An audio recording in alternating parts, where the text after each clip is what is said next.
Hi, this is Anika Nisari, RY News anchor person.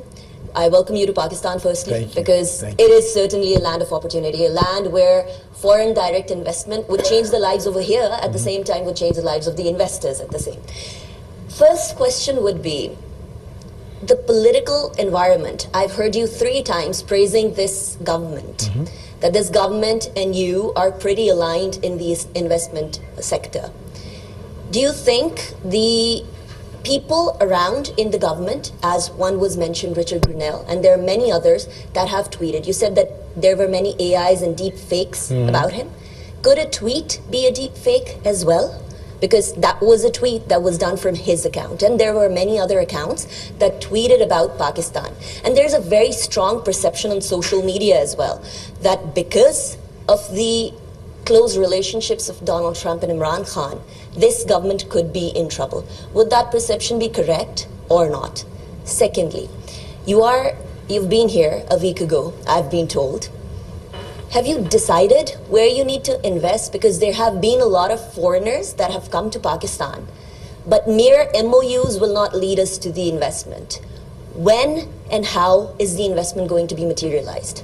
As it relates to tweets on Rick Grenell's account, I'm not going to, I believe Ambassador Grenell probably has a better understanding today than he did previously of the current situations here. I don't know Imran Khan or all the issues that existed in the past, but I've seen no evidence that our administration in the U.S. has anything but respect for the leadership here, period.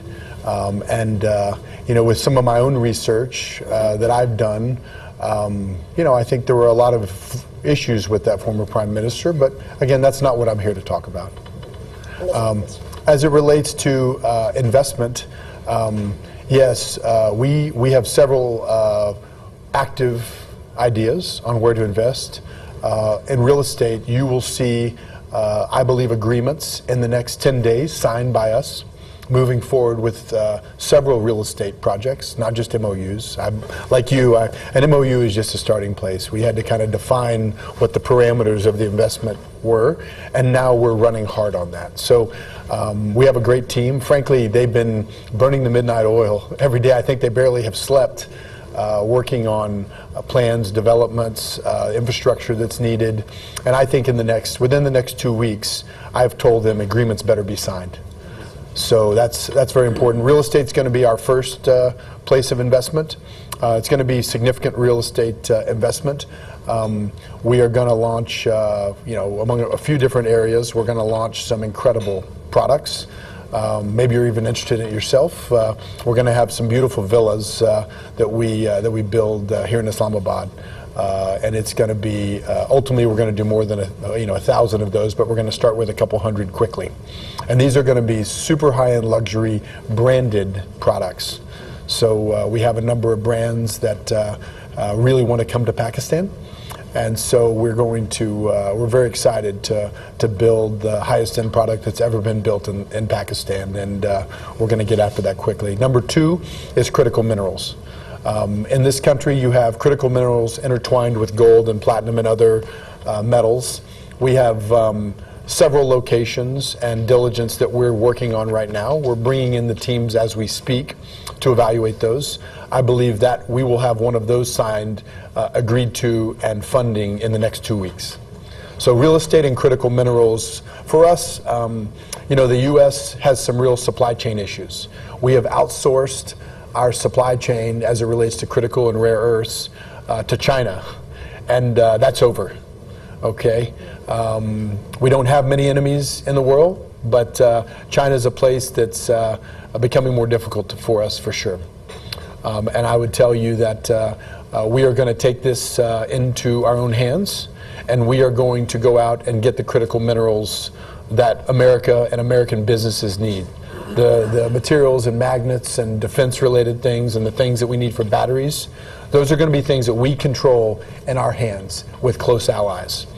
I view Pakistan as one of those close allies that we need to assist us. You're blessed with having a huge amount of critical rare earths here.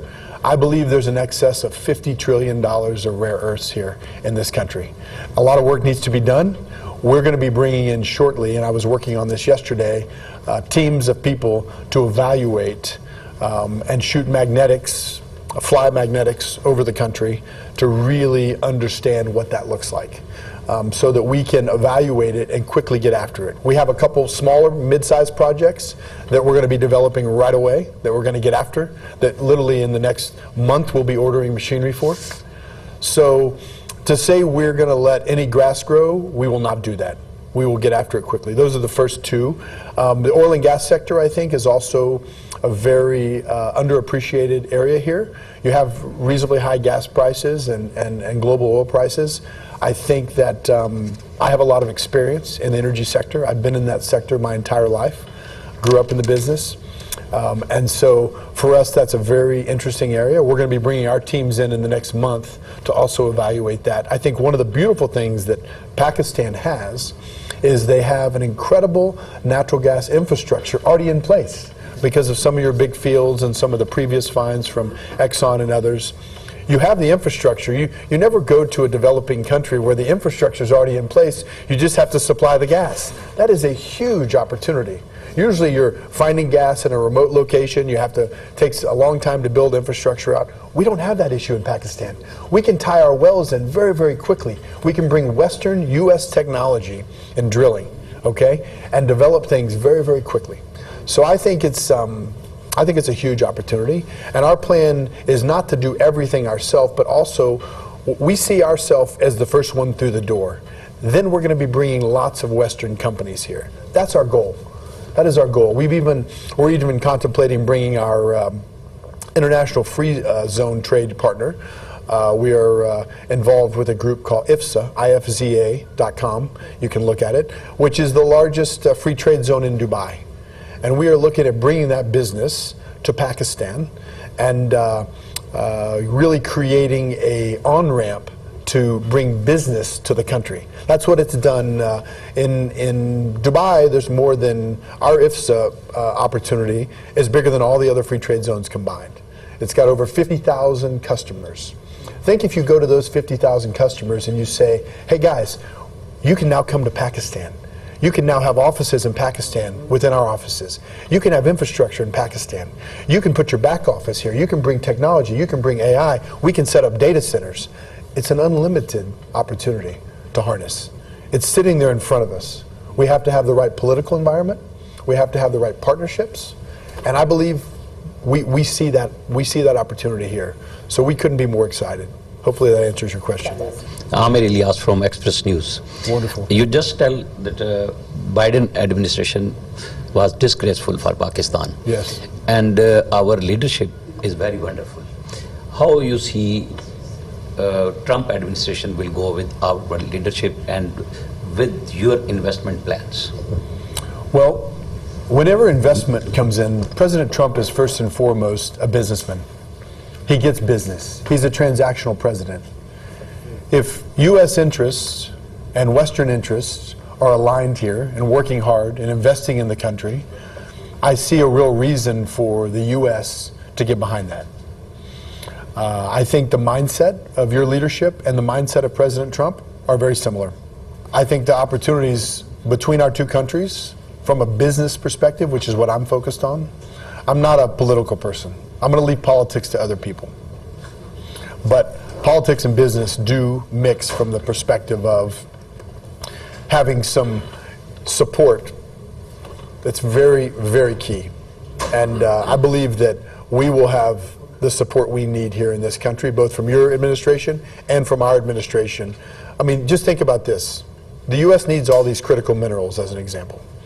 Think of the opportunity not only to develop the critical minerals here, but also to have a midstream opportunity. We have talked to several partners on the midstream side, the people that would refine it, upgrade it, actually create the end products, and then deliver them to America. Think what that does for the supply chain and the partnership and the economic arrangement between our two countries. It makes it critical. So that's our goal. I think it's important that the minerals that are ultimately produced here are also upgraded here. You know, you're going to see Western interests, and U.S. interests in particular, move into a position of control and very active involvement for the first time in a long, long time. You know, I looked at getting very involved in the critical mineral space years ago, after the first Trump was elected, and it just wasn't the right time. But now is the right time. I think that the current administration has a very positive eye and a positive direction as to where Pakistan-U.S. relationships are going, and I think business here is going to be an important driver of that. So I would just tell you, I wouldn't believe the past. There's a new sheriff in town. That new sheriff is President Trump. President Trump wants to bring peace and prosperity to the entire world.